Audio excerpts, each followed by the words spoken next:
Abay ganare, isang magandang araw sa ating lahat mga kaluto at ngayong araw na ito isamahan niyo ako sa aking gagawing pagluluto ng manok o paan ng manok mga kaluto. Ay anong hinihintay pa natin? Ito, mag-i-intro lang tayo at umpisahan na natin mga kaluto.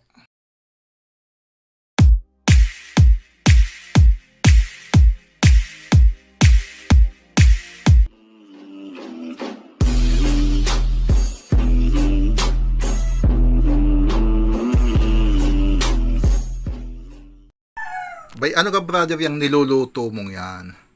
Aba naman, ay di ka na may gana rin mga kalutaw. Ay ako'y magluluto ng paan ng manok. Aw, ay di ka na may ang mga sangkap na gagamitin ko din ay mga kalutaw. Ay di ka na may luya. Isa bagay di ka na may hindi naman po, kahit hindi na tayo gumamit ng luya. Alam ganin nyo ang luya, yan ay pang-alis ng lansa. Ayan ay nakakapagbigay din ng bango. Pag ayan ay nasangkot siya medyo na brown na, nagugol yung brown na, ay nabango. Pampasarap din talaga sa nilulutong adobo mga kalutaw. Ang gagamitin natin din itong pangsangkap ay bukod sa luya ay siyempre may bawang, may sibuyas, may tuyo, may paminta at saka seasoning. Ang pampanghang natin dito yung siling labuyo. Tapos ay meron pa din tayong siling pandinuguan yung kulay green. Siyempre maglalagay din tayo dito ng asin tsaka tubig. Ganyan ako kung magluto ng paan ng manok mga kalutaw. Sa bagay di kayo may napakasimple lang ang lutuin yan.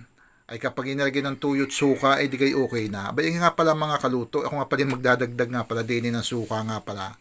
Ay nga pala ilalagyan din natin ng suka nang umasim-asim naman ng kaunti. Ay baka kayo hindi pa nakakaluto ng gana rin mga kaluto. Abay subukan din ninyo. At nang inyong matimusan na rin gana rin klase ng luto na may kasamang luya, adobo, may luya. At saka ang kakaibahan dito mga kaluto, ang aking bawang dito ay hindi kasama sa pagigisa. Ang aking bawang dito hindi ko nalain na ipakita sa inyo. Yung bawang ay ini aking ibinangay. Yung binangay kong bawang yan ay saka ko ilalagay diyan maya maya. Ay kung hindi ko man maipakita sa inyo, pero yun ay yung bawang na ibinangay ko. Isang ulo ng bawang binangay ko, inihaw ko bago saka ko ilalagay diyan. Yan, pag ito natakluban natin at nailagay na naman natin lahat ng sangkap, mga kalutaw, ay napakadali naman lutuin. Pag sa pressure cooker ay hindi na kasinong katagalan, ay di napakabilis. Maya may tayo kakain na mga kalutaw. Yan ang sinasabi ko tinin nyo. Ito na, luto na agad. Siya, kuha na ng kanin at tayo kakain na mga kalutaw. Aray, ganaray mga kalutaw. Ganaray ang aking masasabi. Kapag baga napanood nyo ang bidyong aray, ay huwag niyong kakalimutang i-like at i-share at mag-comment na rin kayo para malaman natin kung saan baga nakabot ang bidyong aray. Yun na lang ang pakiusap ko sa inyo mga kaluto. Ay siya. Ay sana'y suportahan pa ninyo ang aking mga gagawing video.